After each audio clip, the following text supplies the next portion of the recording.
Hello dear students, welcome to the video today.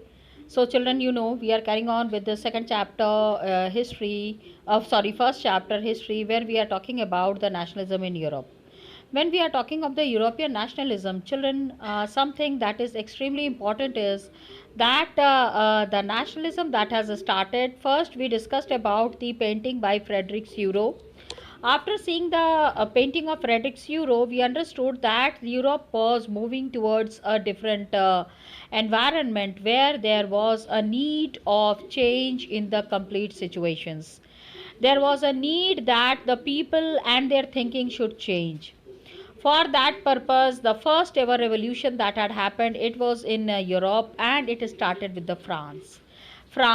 We have already read that France was undergoing a big change, and the Louis XVI's rule was over, and the complete power went into the hands of the common people, where the common people have decided that they would be carrying forward the uh, complete political processes in France. They will not listen to anybody. They will just follow their own conditions, their own terms. And accordingly, Jacobin Club was formed. In this Jacobin Club, lot of activities were happening. These activities that the Jacobin Club was carrying forward, these activities influenced the people in the other parts of the Europe as well. When we understand this in detail, when we see this in detail, we find that Europe change was happening. And now comes the next important topic, is that nationalism was rising on a very fast pace in Europe. Nationalistic feeling, nationalism, and nation states were being formed. There was no nation states. जैसा आज हमको जैसे पता है, the way we are running our system, the way we are running our administration, the same system not exist in the previous times. आज हमको क्या पता है, Germany is there, Switzerland is there. It was all divided into kingdoms, duchies, cantons, जहाँ पे कि rulers had their own territory, autonomous territory. Eastern and Central Europe, these two places were under autocratic monarchies. Monarchies were there, they ruled the complete system on their own. The monarchs were there, the big rulers were there. They were carrying on their own territories, their own system. अब क्या हुआ कि सबको, जितने भी राजे महाराजे थे, उनको अपने हिसाब से रूल करने की आदत थी. They had their own way of system of ruling. As a result, ये देखो यहाँ पे आप देख लीजिए कि duchies and cantons. Dutch is the Portuguese, the Portugal people were their duchies. The cantons, इनका अपना अपना टेरिटरी था. Germany, Italy and Switzerland had their own territories. Eastern और सेंट्रल यूरोप क्या था, it was under autocratic monarchies. Monarchs थे, rulers थे, अपने हिसाब से अपने टेरिटरी में अपना मनमर्जी चलाते थे. And many types of people were there, diverse peoples were there. इनका कलेक्टिव आइडेंटिटी और कॉमन आइडेंटिटी नहीं था. There was not a collective identity और a common identity. They spoke different languages, बहुत तरीके के लैंग्वेजेस ये बोल रहे थे. They belong to different ethnic groups. Were there. The Habsburg Empire was there. Please remember, this was a very important empire that was ruling over Austria and Hungary. Habsburg Empire ruled over Austria and Hungary, and this complete area, ये जितना भी area था, it was a patchwork of different regions. Patchwork, छोटी छोटी kingdoms मिला के एक बड़ा territory था. That is called as patchwork. Got it? And Alpine region was there. Alpine region is the most beautiful area of Europe. थोड़ा सा पहाड़ है, and the forests are there, rivers flow कर रहे हैं. मतलब एकदम ऐसा scenic beauty है which is something very attractive. अब Alpine region में कौन कौन सी places थे that belong to these rulers? It was Tyrol, Austria, Sudetenland, and इसी में देयर वॉज बोहीमिया, जहाँ पे बोहीमिया वॉज ऑल्सो देयर। ये सारे जगहों का नाम आपको याद रखना है। Tyrol was there, Austria was there, Sudetenland was there, and there was Bohemia, जहाँ पे क्या था, अरिस्टोक्रेसी वॉज जर्मन स्पीकिंग। जो रूलर्स थे, यहाँ के जो रूलर्स थे बोहीमिया के, they were speaking German language. And Italian speaking provinces, some provinces were there, कुछ एरियाज थे जहाँ पे कि लोग जर्मन बोलते थे। Some areas were there were people spoke Italian, Lombardy and Venetia. And Hungary में क्या था, पूरा पॉपुलेशन जो था, आधा, इनफैक्ट पूरा नहीं, half of the population spoke Magyar. ये जो लैंग्वेज बोलते थे दैट वाज मैगियार। अब बाकी के आधे क्या बोलते थे, दे स्पोक बहुत सारे। देखो क्या होता है, that territories, when we define the territories, when we segregate the territories, segregated basis of language. In fact, children, यहाँ पे देखो, right now we are talking about the European history, but here I would like to give you the example of Indian history. Territories are divided. बहुत सारी territories हैं, बहुत सारे languages इसमें लोग बोल रहे हैं, लेकिन फिर भी Gujarati, Marathi, Punjabi, Bengali, it is as per the language spoken at a place. यही चीज यहाँ पे बोली जा रही है, that there was Italian speaking provinces, Lombardy, Venetia, then there was people who were speaking Magyar. बाकी के लोग जो थे, आधे लोग जो थे, half of them spoke variety of dialects. बहुत तरीके के लैंग्वेज लोग बोलने वाले थे यहाँ पे, स्पेशली गैलीसिया में। गैलीशिया में क्या था, those who were there, the aristocracy spoke Polish. क्या लैंग्वेज बोलते थे, they used to speak Polish language. Poland की भाषा, that is Polish. तो यहाँ पे क्या है, there were, ये तो 3 dominant groups हो गए, Bohemia, Italian speaking provinces of Lombardy and Venetia, and Hungary में क्या था, आधे से ज़्यादा पॉपुलेशन जो है वो मैग्यार बोल रहे थे। अदर हाफ बहुत तरीके के लैंग्वेज बोल रहे थे, they were speaking variety of dialects. Now Galicia में क्या हुआ, the rulers who were there, the aristocracy spoke Polish. अब ये 3 डोमिनेंट ग्रुप्स हो गए, दे आर ऑल्सो लिव्ड, इसी बाउंड्री में क्या था, within these boundaries of the empire there were subject peasant people. Subject, please understand, हम सब्जेक्ट किसको कहते हैं, subject are those people who are staying in these regions under the rule of these rulers. They are the जो कि अपने राजा के under में रह रहे हैं। mass of subject peasant peoples, mass, बहुत सारे लोग थे, ठीक है। बोहीमियंस थे, स्लोवाक्स थे नॉर्थ में, स्लोवीन्स थे कैर्नियोला में, क्रोएट्स थे साउथ में, and Romans were there in the east in Transylvania. Transylvania में वहाँ पे Romans were also there. तो ये क्या था, इतने सारे differences थे, all these differences easily they did not promote a sense of political unity. बहुत ज़्यादा इनके बीच में political unity नहीं थी।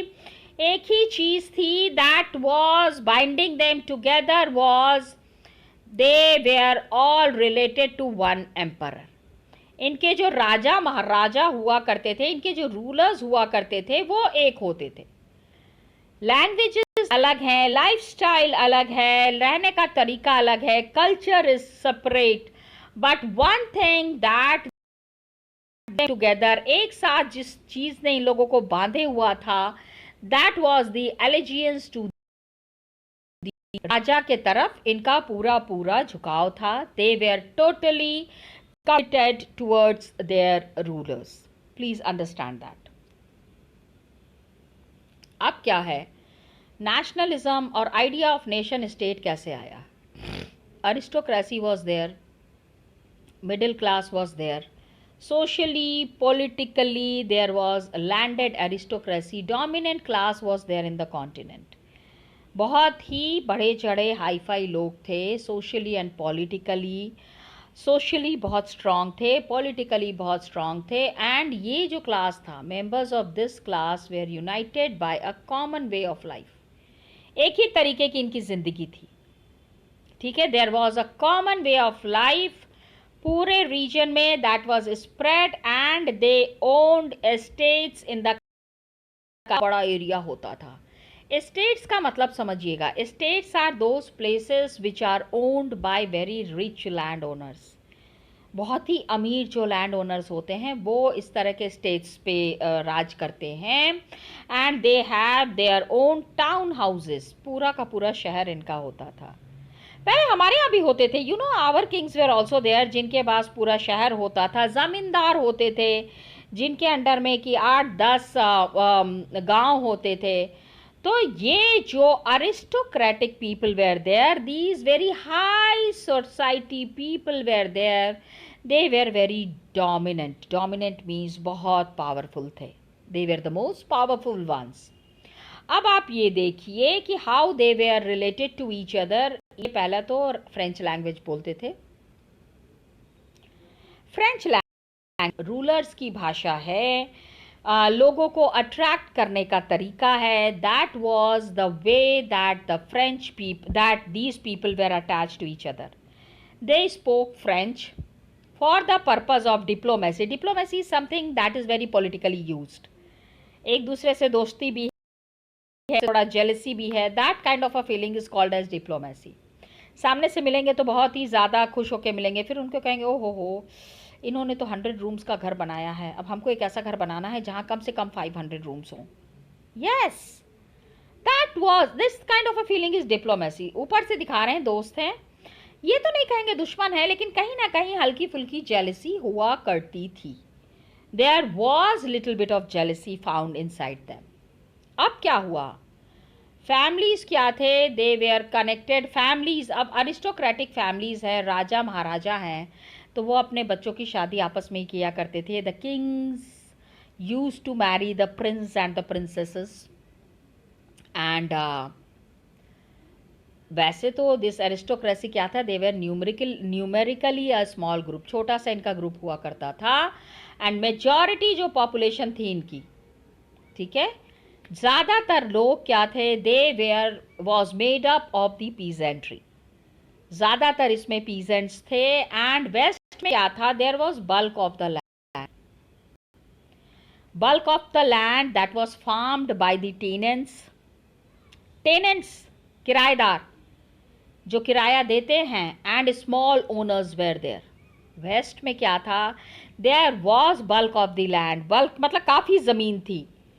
तो टीनेंट्स वेयर देयर, जो कि किराए पे यहाँ पे ज़मीन का देखभाल करते थे. Small owners were there.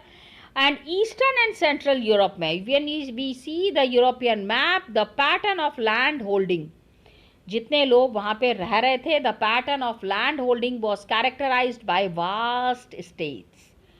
बहुत बड़ा एरिया था, बड़ा स्टेट था जो कि सर्व्स कल्टीवेट करते थे.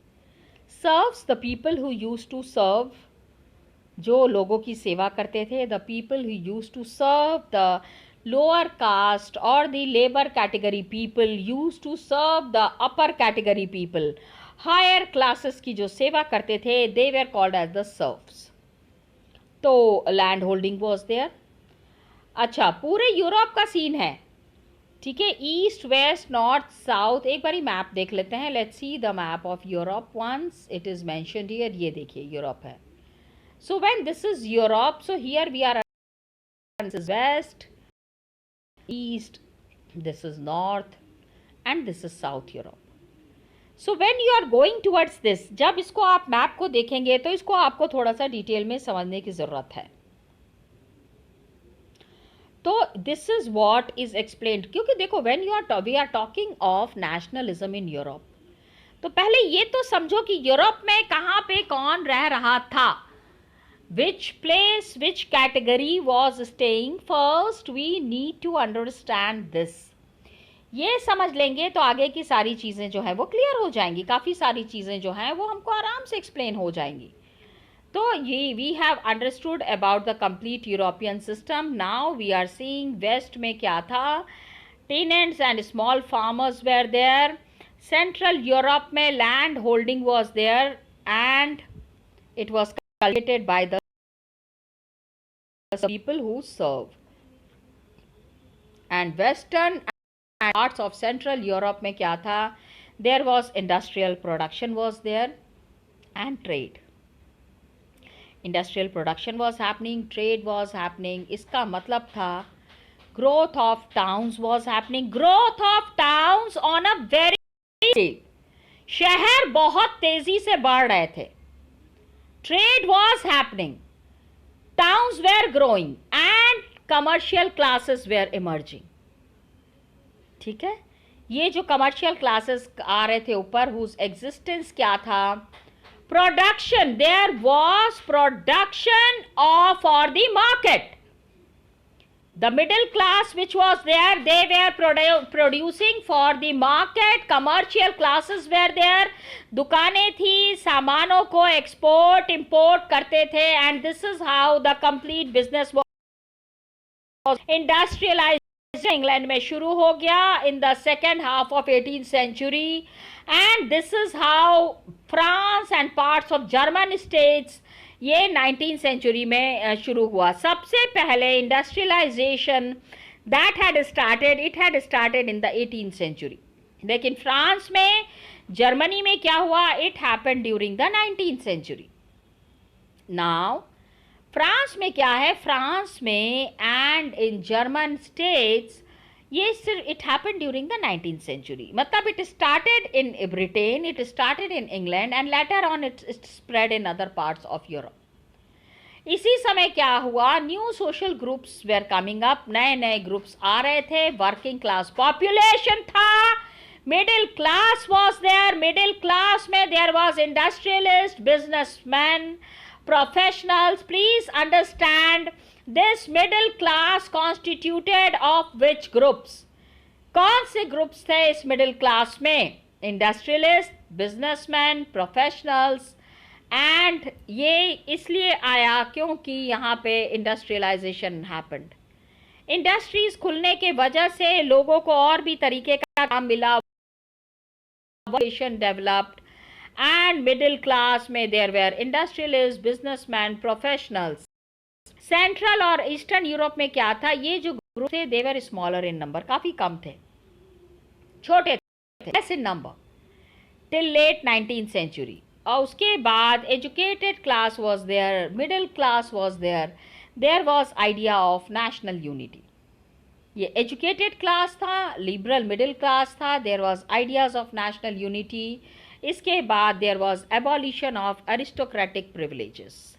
Aristocrats were there and aristocratic privileges gained popularity.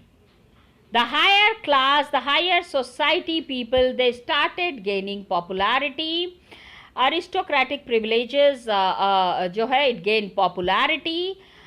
Abolition of aristocrats, जो रूलर्स टाइप के कैटेगरी के लोग थे, जो लोगों को दबाना सताना जानते थे, उनको हटा के लोगों ने अपने तरीके से अपना सिस्टम इस्टेब्लिश किया. This was a big revolution. इसके बाद one new concept had come up. What was this concept? This was the liberal nationalism. This was the time where the liberal nationalist where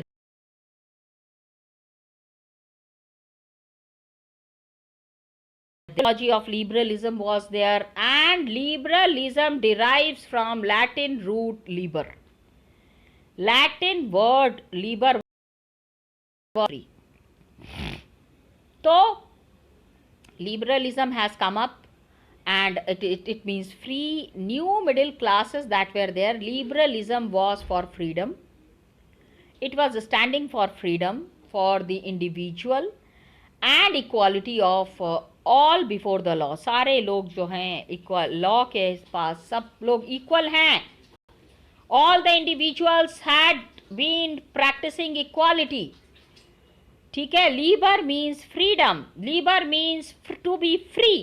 How to be free and how to practice liberty. When people are they are practicing liberty, there was equality of all before the law. सारे लोग कानून के नज़र में बराबर थे. This is how the liberal nationalism was coming up.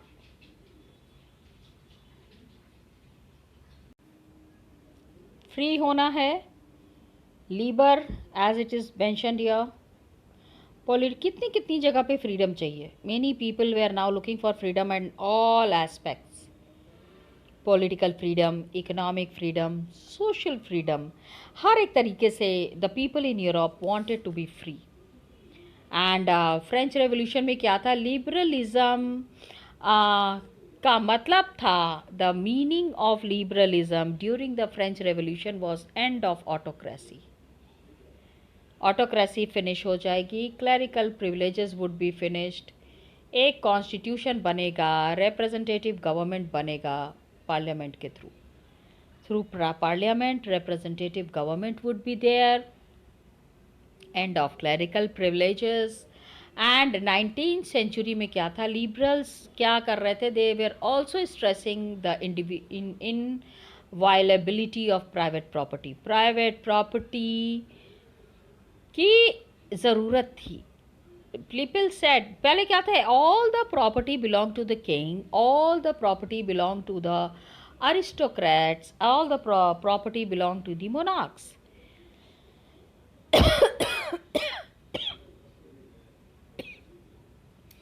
So liberals said inviolability of private property. Private property तो private property है, अगर अपनी प्रॉपर्टी है तो it would be in that manner only. Nobody can stop from that. Okay? अब क्या था, equality की बात हो रही है before the law. It is not necessarily for universal suffrage. Equality की बात हो रही है, but people way are not talking of universal suffrage.